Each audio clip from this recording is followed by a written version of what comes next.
지금 암호화폐 시장은 두 가지 중요한 변화를 준비하고 있는데요. 핵심은 구글의 AI 결제와 일본의 시바이누 그린리스트 편입, 이 두 가지 덕분에 시바이누 코인은 폭등할 겁니다. 우선 최근에 구글이 발표한 소식 하나가 블록체인 업계를 뒤흔들었죠. 바로 AP2, 에이전트 페이먼트 프로토콜인데요. 단순한 기술 발표가 아닌 암호화폐의 전환점이 될 수 있습니다. 쉽게 설명드리자면 AI가 사람의 개입 없이 스스로 물건을 사고 결제까지 처리하는 완전 자동화 시스템을 선보인 건데요. 예를 들어 여러분들이 여행을 가고 싶을 때 일일이 찾을 게 아니라 찾아달라고 지시만 하면 AI가 항공권을 비교하고 호텔을 예약하고 렌터카까지 결제를 완료하는 거죠. 여기서 핵심은 결제 수단인데 구글이 이 프로토콜을 개발하면서 코인베이스, 페이팔 등 60개가 넘는 글로벌 기업들이 참여했습니다. 그런데 구글이 왜 블록체인 기업들과도 협업했을까요? AI가 하루에 수천, 수만 번 거래를 처리할 때 기존 은행 시스템이 효율적이지 못하기 때문이죠. 영업시간이 있고 국제 송금에 며칠씩 소요되고 수수료가 비싼 기존 시스템보다 24시간 작동하며 송금이 몇 초 만에 완료되고 수수료도 거의 들지 않는 블록체인의 메리트를 보고 결제 수단으로 추가한 거죠. 구글 클라우드 웹3 책임자인 제임스 트로만스도 암호화폐 같은 향후 기능을 모두 고려해 프로토콜을 구축했다라고 얘기를 했는데, 이게 무슨 의미냐면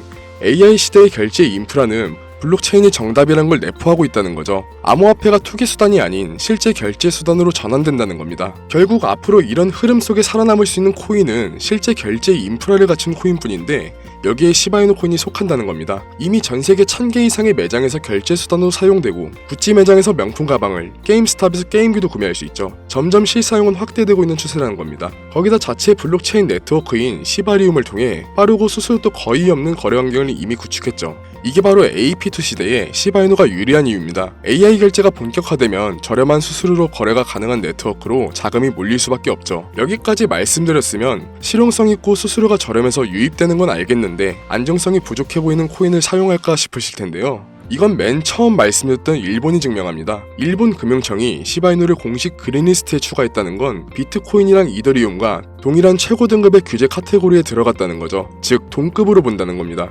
일본에서 승인된 암호화폐는 단 30개 뿐인데 시바이누가 밈코인 최초로 포함된 건데요. 그리고 이런 그린리스트 편입은 안정성을 증명하는 수단을 넘어 직접적으로 시바이누의 가격 상승에도 영향을 줄 겁니다. 일본은 현재 암호화폐 수익에 대해 최대 55% 세금을 부과하는데 그린리스트에 편입된 자산에 한해선 20%로 세율을 낮추는 법안이 통과됐죠. 그리고 26년 4월부터 시행될 예정입니다. 55%에서 20%로 떨어지면 실질 수익률이 3배 가까이 늘어나는 효과가 있기 때문에 시행이 된다면 자금 유입이 폭발적으로 증가되는 거죠. 또한 같은 시점에 시바리움의 완전 동역 암호화 기술을 적용해 프라이버시 기능을 대폭 강화한다고 또 발표했습니다. 이 기술이 뭐냐면 기존엔 암호화된 데이터를 풀어서 쓰고 다시 암호화시키는 구조였다면 암호화된 상태로 그대로 쓴다는 거죠. 즉 개인정보가 노출될 일 자체를 없애는 겁니다. 더 안전한 환경을 제공한다는 거죠. 그래서 장기적으로 볼 때 시바이누는 구글이 중요하게 보는 안정성, 그리고 낮은 수수료, 빠른 결제 수단, 이 세 가지 조건에 모두 해당된다는 겁니다. 결국 우리는 타이밍만 잘 맞추면 되는 건데요. 타이밍 참 중요하지만 전문가들도 맞추기 어려워하는 매수 타점을 개인들이 정확하게 맞춰낼 수 있을까요? 거의 불가능하기 때문에 가장 가능성을 높일 수 있는 건 장기 투자인데요. 이렇게 지금 전반적으로 하락장을 보일 때 저점에 전망 좋은 코인을 선점할 때인 거죠. 그럼 지금 시바이누를 왜 주목해야 할까요? 투자 시장의 트렌드는 갈수록 변화하고 있죠. 그리고 또다시 시바이누 코인도 기회를 얻을 수 있는 시장입니다.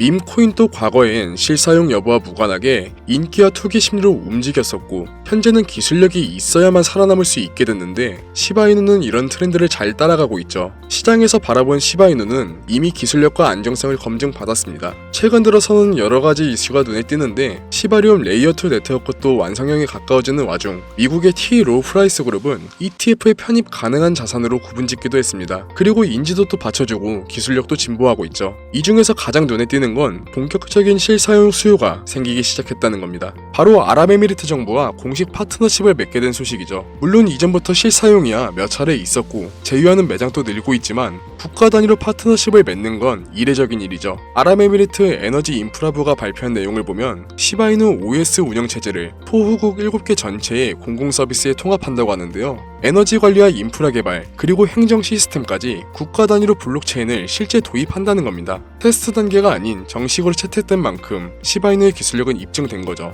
아랍에미리트의 에너지 석유 담당 차관 샤리프 알 올라마는 정부 서비스를 재정의하는 전환점이라고 공식 발표했죠. 밈코인이 한 나라의 인프라, 토호국을 포함해서 총 8개 국가의 인프라에 들어간다는 건 역사상 처음 있는 일인데요. 이 모든 걸 뒷받침한 건 두바이의 전략적인 움직임이 있었기 때문이죠. 여기서 핵심 인물 한 명을 짚고 넘어가야 되는데 칼판 벨훌이라는 두바이 미래재단 CEO입니다. 이 인물이 낯서신 분들도 꽤 있으실 텐데 두바이를 크립토 허브로 만들기 위해 사업 전체를 총괄하고 있는 인물입니다. 그리고 에미리트 개발은행과 두바이 국제금융센터 같은 금융 핵심 기관 전반에 관여하는 사람인데 정책 및 인프라 구축을 통해 암호화폐 산업의 성장을 촉진시키고 있죠. 칼판 벨훌의 목표는 명확한데 석유 의존도를 탈피하고 두바이를 혁신과 기술의 허브로 만드는 겁니다. 즉 최초이자 세계 최고의 암호화폐 도시를 구상 중인 거죠. 당장 최근 관련 업적만 봐도 암호화폐로 부동산을 살 수 있는 법적 체계를 완성했고 부동산 토큰화를 중앙은행과 함께 검증했습니다. 덕분에 부동산 거래수도 폭발했고 가상화폐 자산 거래가 증가하기도 했죠. 이렇게 다방면으로 암호화폐를 적용시키려는 칼판 벨훌의 적극적인 노력을 지지하는 사람이 나타나게 됩니다. 바로 두바이 왕세자 셰이크 함단인데요. 배경 사진이 익숙한데 2019년도에 우리나라에 또 방문했었죠. 아무튼 칼판 벨훌을 지지하는 대표적인 왕족인데 두바이 메타버스 정략을 공식 발표하며 두바이를 암호화폐 글로벌 선도 도시로 지정했고 지정됨에 따라 전 세계의 투자금이 두바이로 몰렸습니다. 강력한 권력층의 전폭적인 지지를 받기 시작한 거죠.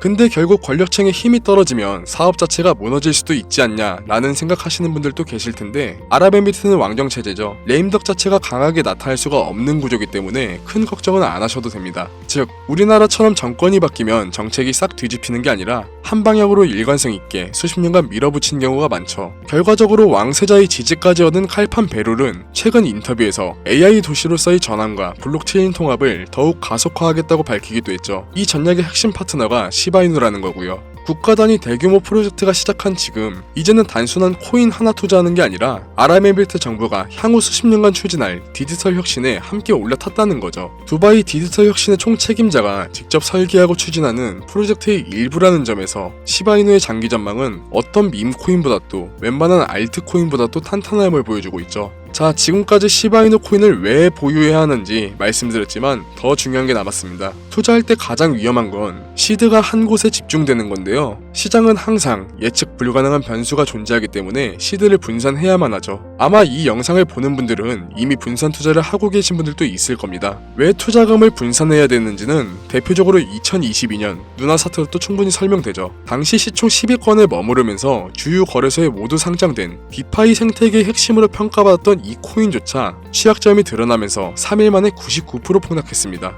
여기에 몰빵했더라면 회복이 절대 불가능한 손실을 입은 거죠. 그래서 필요한 게 포지션 분산인 거고 분산한다면 특정 자산이 폭락하더라도 포트폴리오 전체의 리스크를 통제할 수 있는 장점이 있죠. 그런데 분산 투자가 좋다는 걸 알고 계셔도 분산을 어떻게 해야 될지 그리고 비중은 어떻게 나눠야 할지 정말 중요하지만 판단하기가 꽤 어렵죠. 적어도 그것만큼은 알고 가셔야 되는데요. 하지만 이런 부분을 전부 개개인의 투자 성향에 맞게 상황에 맞게 그리고 목표에 맞게 일일이 영상에서 알려드리는 건 사실상 불가능한데요. 때문에 지난 9년간의 실전 경험과 시장 분석을 바탕으로 구체적인 관리 전략을 정리해둔 자료가 있는데 이걸 공유드리려고 합니다. 이론이 아닌 실제 적용이 가능한 프레임워크와 검증된 케이스 스터디를 담았습니다. 이 책은 판매가 예정되어 있는데요. 구독자 여러분들께는 판매 시작 전에 무료로 책의 제본을 발송드리려고 합니다. 부탁드릴 건 구독과 좋아요 그리고 구독 완료라고 댓글만 남겨주시면 되고요. 신청 방법은 두 가지인데요. 구독과 좋아요 그리고 댓글로 구독 완료까지 남겨주신 분들께서는 지금 시청 중인 영상의 설명란 또는 댓글에 링크로 들어가셔서 양식을 작성 후 제출해주시는 방법이 있습니다.